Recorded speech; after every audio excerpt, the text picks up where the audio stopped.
हम अपने पैतृक गांव रैथल टकनौर से माँ गंगा की गोदी में, माँ गंगा के श्री चरणों में और अपने उत्तराखंड देवभूमि में यशस्वी, लोकप्रिय, ईमानदार, ख्याति प्राप्त, जिनका लोहा आज भारतवर्ष ही नहीं अपितु समूचा विश्व श्रीमान श्री यशस्वी प्रधानमंत्री हमारे नरेंद्र दामोदर दास मोदी जी का लोहा मानती है।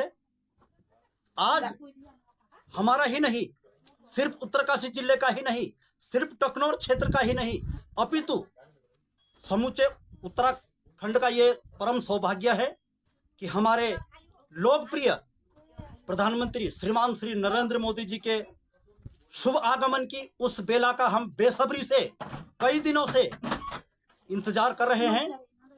कई गतिविधि ऐसी पहले भी हो चुकी है कि उनके आने से हिमपात, कई बार सभी लोग जानते हैं कि मौसम ने साथ नहीं दिया और लोग ये भी कहते रहे कि अरे मोदी आते हैं नहीं आते हैं, आते हैं नहीं आते हैं, क्या पता कौन सा मिर्च मसाला लगा के जो है हमारी बातों को टाल रहे हैं, सिर्फ पहाड़ी समझकर हमारी भावनाओं के साथ क्या खिलवाड़ कर रहे हैं। लेकिन होठों पे सच्चाई रहती है जहां दिल में सफाई रहती है, होठों पे सच्चाई रहती है जहां दिल में सफाई रहती है। हम उस देश के वासी हैं जिस देश में गंगा बहती है। ऐसे ही इन्हीं पग चिन्हों पर चलते हुए माननीय हमारे लोकप्रिय प्रधानमंत्री श्रीमान श्री नरेंद्र मोदी जी का शुभ आगमन होने वाला है। उस 6 मार्च की वो शुभ घड़ी अब अतिशीघ्र आपके सामने आने वाली है कि जब हमारी आंखों की प्यास भी बुझेगी, हमारे दिल की धड़कनें भी थमेगी और हमारे क्षेत्र का विकास भी होगा। और मोदी जी हमारे पहाड़ की पीड़ाओं को, हमारे दुख आपदाओं को वो समझने का पूरा भरसक प्रयास करेंगे और हमारे समूचे गढ़वाल क्षेत्र का, हमारे समूचे इस पहाड़ का, उत्तरकाशी जिले का, तहसील भटवाड़ी का, जो गंगा जी का हमारा मायका है, यहीं से ही माँ यमुना, माँ गंगा यहीं से हमारे पहाड़ों से अवतरित होती हैं। सभी लोग सर्वज्ञात विदित हैं कि यहीं से माँ गंगा यमुना का मायका है। हमारे उत्तरकाशी जिले से बाबा केदार भी हमारे उत्तराखंड में बसते हैं और बाबा बद्री विशाल भी हमारे उत्तराखंड में बसते हैं।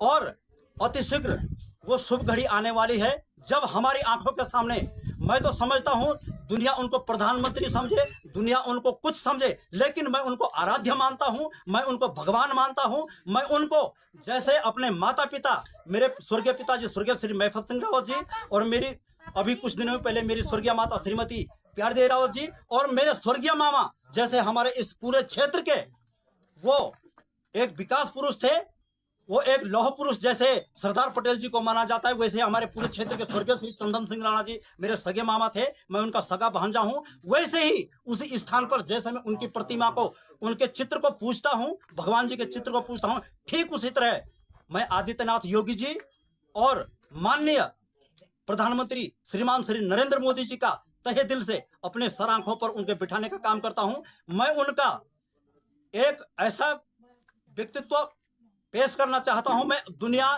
सबसे बड़ा रोग, जैसा कहते हैं ना कि सबसे बड़ा रोग क्या कहेंगे लोग, मैंने जो भगवा सूट आदित्यनाथ योगी जी के जैसे आदित्यनाथ योगी जी की भगवा सूट होती है वैसे मैंने अपने लिए भगवा सूट धारण की है। अब मैं उसको वहां जाके उसका धारण करूंगा। तो सबसे बड़ा रोग क्या कहेंगे लोग, लोग मेरे गांव में हो चाहे अब मेरे क्षेत्र में हो, टीका टिप्पणी कर रहे हैं, यार ये स्वांग है, ये पता नहीं क्या करेगा क्या नहीं करेगा। लेकिन सबसे बड़ा रोग क्या कहेंगे लोग, लोग जो कहें सो कहें, लोग कहते रहेंगे, कहते रह जाएंगे। मुझे जो करना होगा मैं करूंगा। दुनिया एक बार नहीं 10 बार बोले, 10 बार नहीं 100 बार बोले, 1000 बोले, मुझे उस चीज के से कोई लेना देना नहीं। और इसलिए मैं तमाम लोग क्षेत्रवासियों से अपील करता हूं, सर्वत्र प्रार्थना करता हूं कि मोदी जी के स्वागत में आप भी बढ़ चढ़ कर आएं और अपने जीवन को कृतार्थ कर दें और अपने क्षेत्र का विकास करवाने के लिए मोदी जी का शुभ आगमन आने पर उनका धन्यवाद करें। जय हिंद, जय भारत, जय देवभूमि उत्तराखंड।